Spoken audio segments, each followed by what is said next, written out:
Hey guys, it's Erin with Happily We Go. Gonna do another inspired by weekly challenge process video.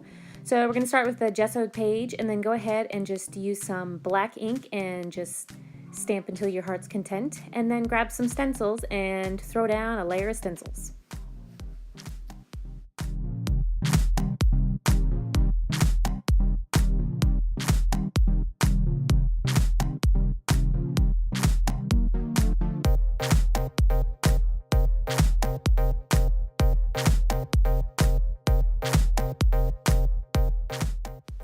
So a list of everything that I used today will be in the description box down below. You can also click on over to the blog, happilywego.com, and everything will be there as well.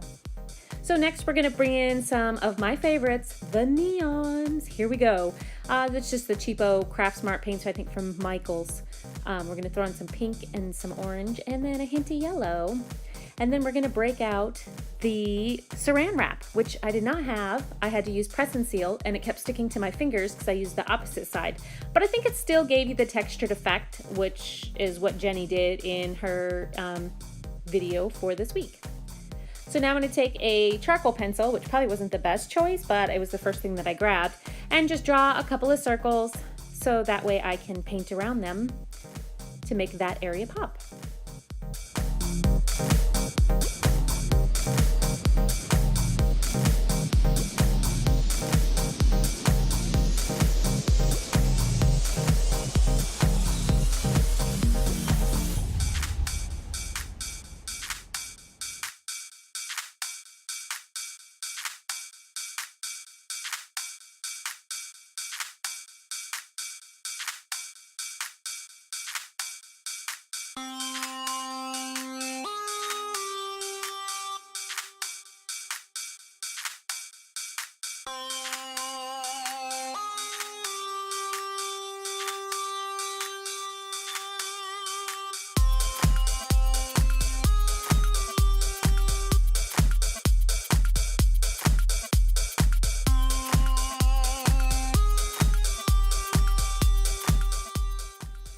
Now I'm going to grab my little Stabilo Woodies, I think that's how you say it, and just kind of go around each one of the circles and then take some water and just blacken it up.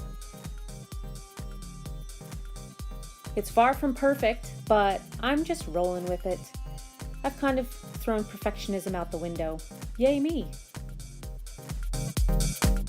Now I'm going to grab some stamps from Carabelle and use some white pigment ink from Brutus Monroe and just throw some stamps on top of the circles to add a little dimension and character.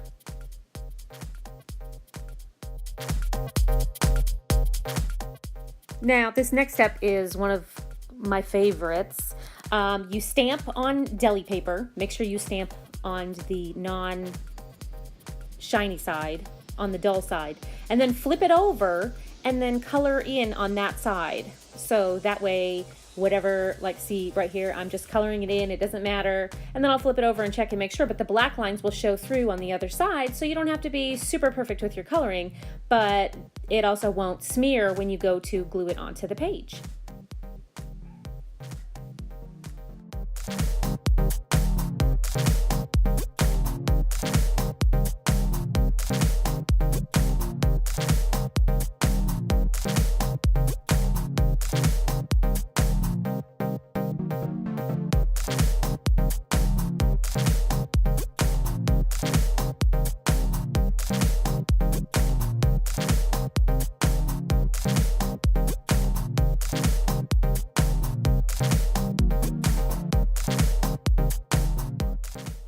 Then just using some matte medium, I'm just gonna glue Alice on and then just take a brayer and just brayer over the top of it to kind of flatten out any bubbles and make it a little bit smoother. But you have to be careful because if you get glue on your brayer, like you'll watch in this area, it will start to pull up your words, so you definitely don't want to do that. So make sure your brayer is free of glue before you try to roll on another one. And then I'm going to take the same background coloring I used before and just go around the outside edges to help blend it in so you don't notice there's a transition in texture at all.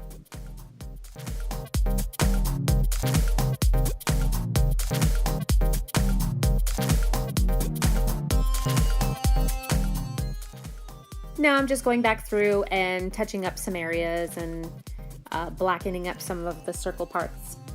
And now I'm going to take that same stencil that I used before. I just thought it looked blah, so I'm going to add a little bit more dimension to it and throw in some fun little bubbles.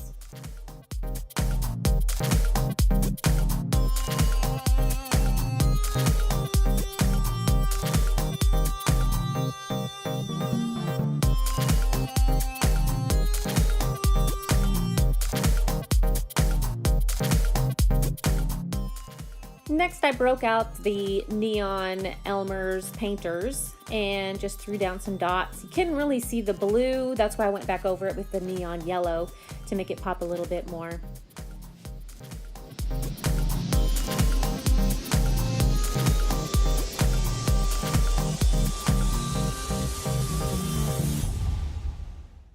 So for my border this week, I decided to go with white, seeing as there was already some vibrant pop colors on the page. And I just grabbed the heavy-bodied white gesso from Finnabair and worked my way around the page.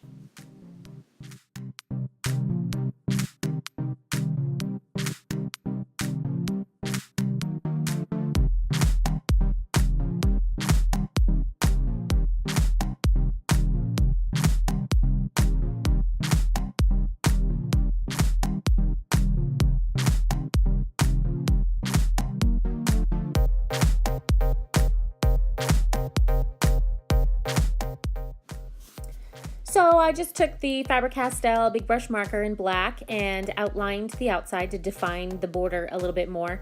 And then I went around the outside, totally screwed it up, and then thought, I'll just go ahead and make it grungy, and then I didn't like that either.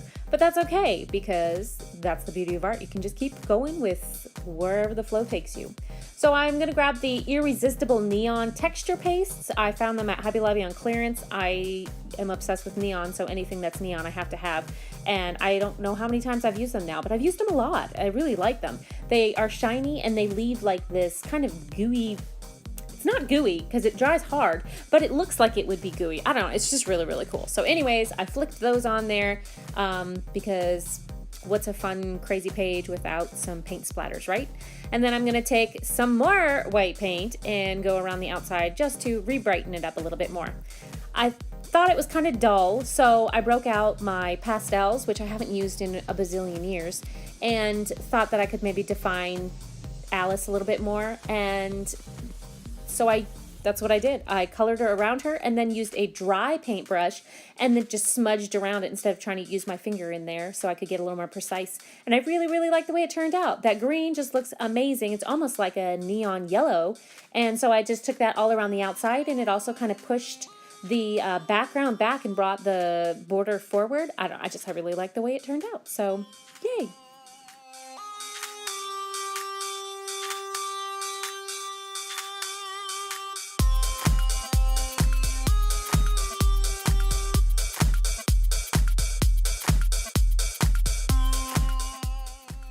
Isn't it seriously funny? Like, doesn't it make you laugh? Here I say, oh, I'm not a perfectionist, and yet here I am again, going around for the, fourth time trying to brighten up that border. But hey, you gotta do what you gotta do sometimes, right?